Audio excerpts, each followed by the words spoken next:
اور اب آتے ہیں کعبہ مشرفہ کے بارے میں بہت خوبصورت فضائل دیگر علماء کرام نے بھی لکھے. مفتی عبد الخان نعیمی صاحب نے بڑا خوبصورت کمپیریزن بھی بیان کیا کعبہ مشرفہ اور بیت المقدس کا، کیونکہ بیت المقدس قبلہ اول تھا مسلمانوں کا. لیکن یاد رہے کہ کعبہ بیت المقدس سے بھی پہلے اس کی تعمیر ہوئی اور اس کی کئی تعمیرات ہوئی ہیں.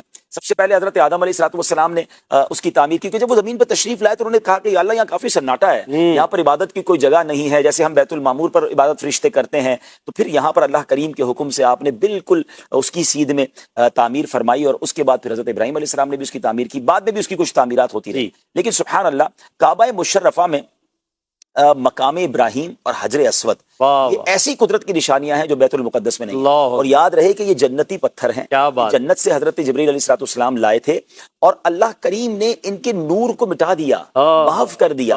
اگر ان دونوں پتھروں کا نور ویسا ہی ہوتا جیسے جنت سے یہ آئے تھے تو پورے مشرق و مغرب روشن ہو جاتا. اللہ اکبر. اچھا پھر تصور جمائیں کہ جو بندہ طواف کر رہا ہے اور بیت المقدس کو یعنی حجر اسود کو یا تو دیکھ رہا ہے یا چوم رہا ہے، وہ کتنا خوش نصیب ہے کہ وہ ڈائریکٹلی اپنی نیکڈ آئی سے، اپنی سر کی آنکھوں سے وہ جنت کے پتھر کو دیکھ رہا ہے. یعنی زمین پر کھڑے ہو کے میں جنت دیکھ رہا ہوں. سبحان اللہ. بالکل اسی طرح مقام ابراہیم جو ہے، جو حضرت ابراہیم علیہ السلام جس پر کھڑے ہو کر آپ نے یہ کعبہ مشرفہ کی تعمیر کی، یہ پتھر بھی جنت سے آیا ہوا، یہ جنتی پتھر ہے.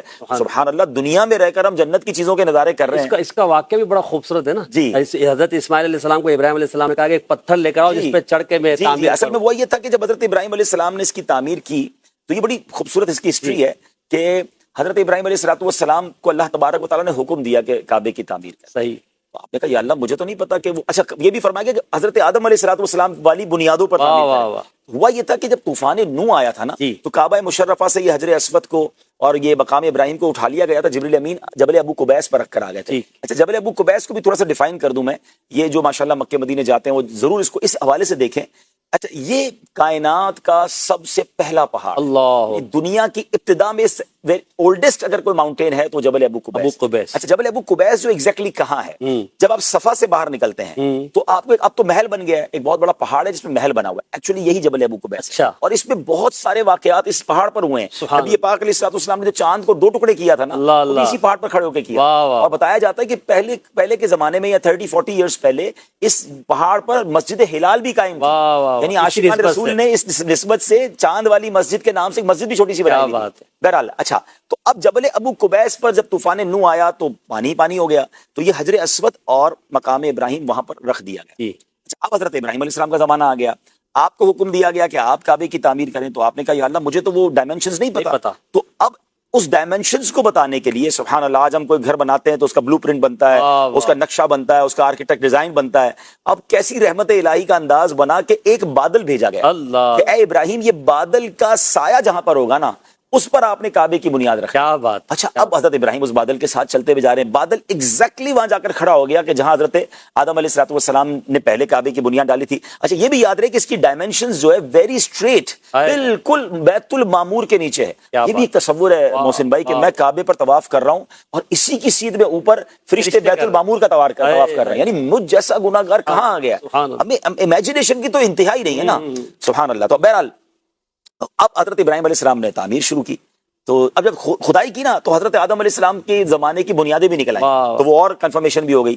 اب آپ تعمیر کرتے جا رہے ہیں تو اب ظاہر دیوار اونچی بنانی تھی، قد کے برابر ہو گیا. اب اوپر کیسے جائیں؟ اچھا اس زمانے میں ایگزیویٹر یا لفٹ تو تھی نہیں، تو آپ نے اپنے بیٹے اسماعیل علیہ السلام سے کہا کہ جا کے ایک پتھر لے آئیں. اچھا وہ پتھر لینے جب گئے تو حضرت جبریل علیہ السلام بھی تشریف لے آئے اور انہوں نے کہا میں آپ کو بتاتا ہوں کہ یہ 2 پتھر جنتی پتھر ہیں، آپ ان کو اپنے ساتھ لے جائیں. اچھا آپ ایک ایک کر کے وہ پتھر لائے. تو پہلے جو لائے وہ مقام ابراہیم لائے. اب جو مقام ابراہیم کہلایا، اب اس پتھر کی شان دیکھیں کہ وہ پتھر پہلے تو حضرت ابراہیم علیہ السلام کے لیے نرم ہو گیا تاکہ پیر میں تکلیف نہ ہو. اس نے پتھر نے آپ کے قدموں کے نشان بھی اپنے اندر محفوظ کر لیے. پھر ایک اور کمال یہ تھا، یہ حضرت ابراہیم کا معجزہ کہیں، اس جنتی پتھر کا کمال کہیں کہ جتنا آپ کی دیوار اونچی ہوتی جاتی نا وہ پتھر اونچا ہوتا ہے. اللہ اکبر. اچھا پھر نیچے دیوار بنانی پڑتی ہے، پتھر نیچے آ جاتا ہے. ایسی لفٹ کہاں لائیں گے؟ کمال کی لفٹ تھی جو یہ کام کرتی رہی اور یہ کعبے کی پوری تعمیر ہوئی. اچھا معجزہ بہت سارے معجزات ہیں، مگر یہ مقام ابراہیم کا ایک اور معجزہ یہ ہے کہ نبی حضرت ابراہیم علیہ السلام کے قدموں کے نشان تو آ گئے، لیکن آپ کو پتا ہے اس کو ٹائم کتنا ہو گیا؟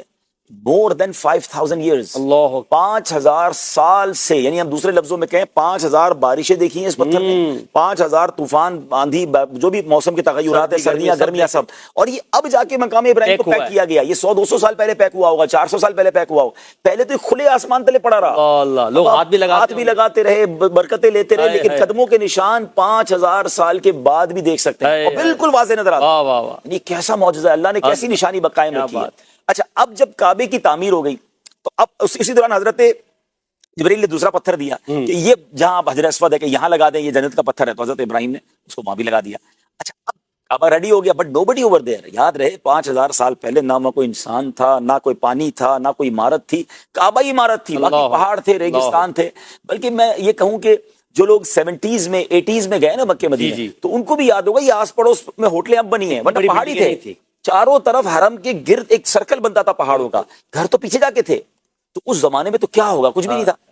تو حضرت ابراہیم علیہ السلام کو حکم دیا گیا کہ اللہ کے گھر کے لیے لوگوں کو بلائیں، حج کے لیے بلائیں. تو آپ نے کہا یا اللہ ادھر تو کوئی ہے ہی نہیں، میں میری آواز میں لگاؤں گا تو کون سنے گا. اب ارشاد باری ہوا، اے ابراہیم تمہارا کام آواز لگانا ہے، اللہ ہمارا کام آواز پہنچانا. محسن بھائی ہم اسٹوڈیو میں بیٹھے ہیں، ہمیں دنیا کے کئی ملکوں میں لوگ سن رہے ہوں گے، اس کی وجہ سیٹلائٹ ہے، انٹرنیٹ ہے، بہت ساری فیسلٹیز ہیں. اس زمانے میں کچھ نہیں تھا، لیکن سبحان اللہ ایک ایسا روحانی سیٹلائٹ تھا کہ روایتوں میں آتا ہے حضرت ابراہیم نے جبل ابو قبیس پر چڑھ کر، اسی پہاڑ پر جا کر لوگوں کو اللہ کے لیے بلایا، اللہ کے گھر کے لیے بلایا، حج کے لیے بلایا. تو وہ آواز پوری دنیا میں سنی گئی، اور پوری دنیا میں ایسے سنی گئی کہ جتنے لوگ تھے دنیا میں سب نے سنی. اچھا، صرف لوگوں نے نہیں سنی، ماں کے پیٹ میں بچوں نے سنی، باپ کے پشت میں آنے والی اولاد نے سنی، بلکہ عالم ارواح میں روحوں نے سنا.